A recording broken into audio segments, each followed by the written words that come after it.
So, what's the future of finance? Is decentralized finance better than the current financial system? What problems does it solve? And does it have a chance to improve or completely replace traditional finance? You'll find answers to these questions in this video. Before we begin, if you want to learn more about decentralized finance and the technology behind it, make sure you subscribe to my channel, hit the bell icon, and enable all notifications. You can also consider joining us on Patreon and learning even more about DeFi. The financial system that we know today went through decades of technological advances. The earliest attempts to make finance more efficient started as early as the 1920s with the introduction of accounting machines and punch cards. This was followed by the rise of the mainframe computers that significantly sped up the banking system in the 1950s and beyond. The next revolution was the invention of ATMs and credit cards that started being popular in the 1970s. Also in the 1970s, another important element of the financial system, the stock market, started going through a radical transformation. Manual order entries and loud trading pits started being slowly replaced by computers and algorithms. From the 1990s, thanks to the growing adoption of the internet, the computerization of finance got supercharged. Accessing bank accounts, making wire transfers, buying stocks, all of these operations were now possible from the comfort of our own houses. Then comes the fintech revolution. PayPal, Robinhood, TransferWise, Revolut, and other fintech startups understood the tech-first approach known from other non-financial tech companies and offered their users seamless access to financial services. A completely different experience when compared to the clunky banking user interfaces. Despite a century of innovations, the financial system is far from being perfect. Settlement of stocks, bonds, and other financial instruments takes days to clear and requires a massive amount of human capital involved in the process. Key decisions impacting millions, if not billions of people are made behind the closed doors by a group of privileged few. Billion-dollar banking scandals that surface months, if not years after the fact. Massive inefficiencies and high cost when it comes to international banking and remittance services. Unequal access to financial services with billions of unbanked people across the globe. Banks hiring thousands of employees just to keep maintaining inefficient processes and being compliant with ever-changing banking regulations.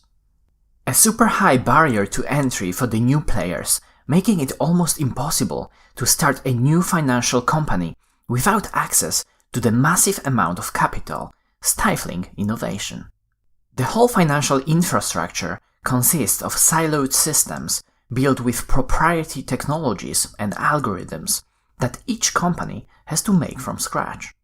The beautiful user interfaces provided by fintech companies only cover the fact that the financial system is built on old and inefficient foundations. Something that seems to be instant for the user can take days to fully process behind the scene. On top of that, the backbone of the financial system hasn't evolved much since the mainframe computers were introduced. This is exactly why we need something new, something better, that can address some of these problems. And this is where decentralized finance comes into play. Instead of relying on old and inefficient infrastructure, decentralized finance, or DeFi, leverages the power of cryptography, decentralization, and blockchain to build a new financial system. A system that can provide access to well-known financial services such as payments, lending, borrowing, and trading in a more efficient, fair, and open way. Efficient, as all operations are settled almost immediately. It doesn't matter that counterparties may be in completely different geographic locations with inconsistent laws and regulations. On top of this, most of DeFi protocols can operate with no or minimal human involvement. Fair, as all services are completely permissionless and censorship resistant. Permissionless, as everyone with a browser and the internet connection can access them, There is no document verification, no need to provide income statements, nationality or race doesn't matter, everyone is treated in the exact same way. Censorship resistant, as no other parties can deny us access to these services. Even multiple bad actors cannot change the rules of a sufficiently decentralized system. Open, as everyone can build a new DeFi application and contribute to the ecosystem. In contrast to traditional finance, new applications can leverage the existing protocols and build on top of existing solutions. On top of that, everything is transparent and visible on the blockchain. Trading volume, number of outstanding loans, total debt, all of these can be reliably checked on the blockchain. Even better, these numbers cannot be tampered with. All of this is possible thanks to the invention of Bitcoin and Ethereum and their underlying technologies. In particular, Ethereum, as a smart contract platform, allows for creating any arbitrary financial applications. Because of these characteristics, Ethereum became a go-to blockchain for the vast majority of DeFi activities. Decentralized finance has recently been experiencing tremendous growth. Some of the key metrics are total value locked in DeFi. This represents the value of all tokens locked in various DeFi protocols, such as lending platforms, decentralized exchanges, or derivatives protocols. This number has grown from less than $1 billion in April 2020 to over $32 billion in February 2021. Another important metric is the trading volume across decentralized exchanges. This figure has grown from around $500 million in April 2020 to over $50 billion in January 2021, a 100x increase. Total value settled on Ethereum has reached over $1 trillion in 2020. This is more than PayPal. And all of this is not only limited to cryptocurrencies that, as we know, can be quite volatile in nature. Stablecoins that track the value of fiat currencies, such as the US dollar, also experienced tremendous growth in the DeFi ecosystem. The market cap of USDC, a popular stablecoin in DeFi, went from less than $1 billion in April 2020 to over $6 billion in 2021. Another one, DAI, went from less than $100 million in April 2020 to almost $2 billion in 2021. Now, to understand the value proposition of decentralized finance even better, let's go through a few common problems in traditional finance and see how they can be addressed in DeFi. But before we do that, if you made it this far and you enjoyed the video, hit the like button so this kind of content can reach a wider audience.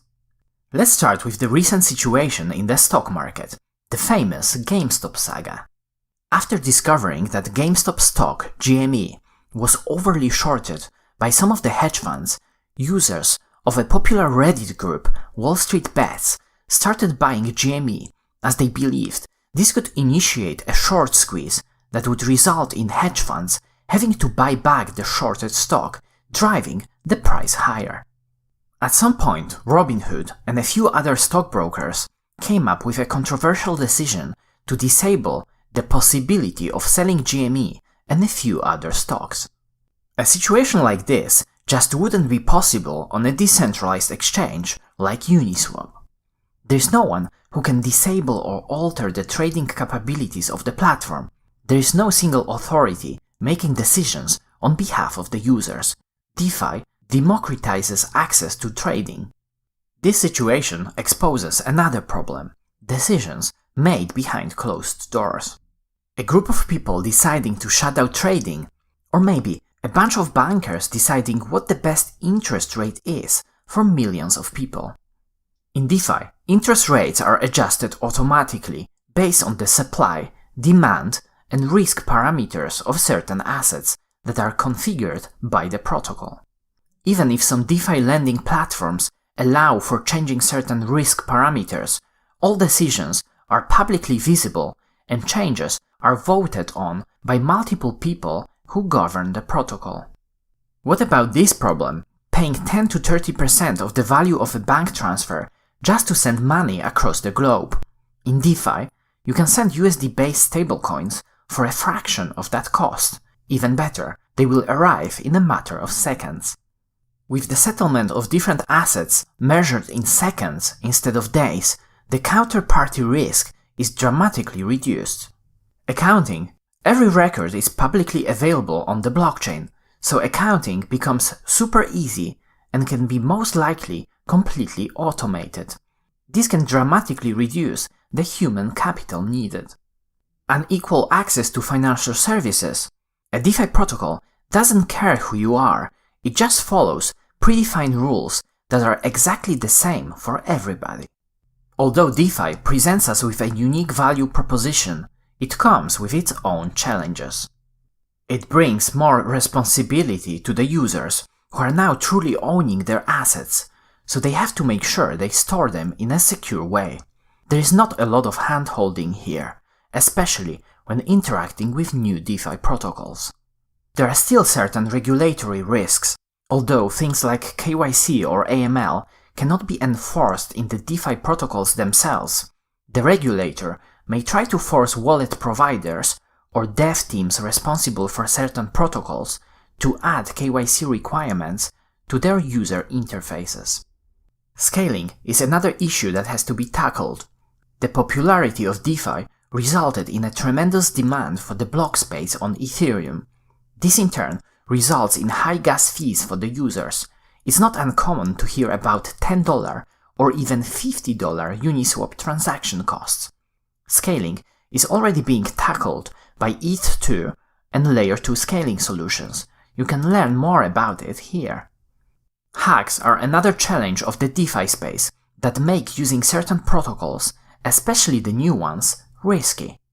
Various DeFi protocols are also exploring different governance models. However, whales and voters' apathy are some of the common problems here. Uncollateralized loans and mortgages are big areas of traditional finance that are slightly harder to implement in DeFi. Fortunately enough, there are already protocols like Aave exploring different possibilities such as credit delegation and tokenized mortgages. Despite the challenges, DeFi is a unique innovation, a 0-to-1 innovation, and I believe that sorting out some of these challenges is just a matter of time. So what will happen to traditional finance if DeFi keeps innovating and growing at this tremendous pace? Personally, I think that traditional finance will have to adapt quickly, otherwise they are taking a risk of slowly becoming irrelevant. Like with all other big technological changes, they often happen gradually, then suddenly. We'll probably very quickly see some of the incumbents trying to tap into the possibilities of DeFi, for example, by leveraging liquidity or accessing more favorable interest rates in one of the DeFi protocols. This will most likely start with fintech companies that are already involved in crypto, but I wouldn't be surprised to see banks using DeFi in a few years' time. There are also a lot of areas of traditional finance that can significantly benefit from moving into DeFi in the future. As an example, instead of going public on the stock market, companies could issue security tokens and take advantage of globally accessible liquidity. On top of this, people investing in these tokens could lend them out and make an extra yield on their investment, or use them as collateral for taking a loan. It's also very likely that DeFi will become a new backbone of the financial system. With simple user interfaces, most people will probably not even know they're using it, in similarity to how they don't know what is happening under the hood of their traditional trading application. At this point, DeFi will just become finance, more efficient, fair, and open finance. So, what do you think about the future of finance? How big will DeFi become? Comment down below. And as always, if you enjoyed this video, smash the like button, subscribe to my channel, and check out Finematics on Patreon to join our DeFi community. Thanks for watching.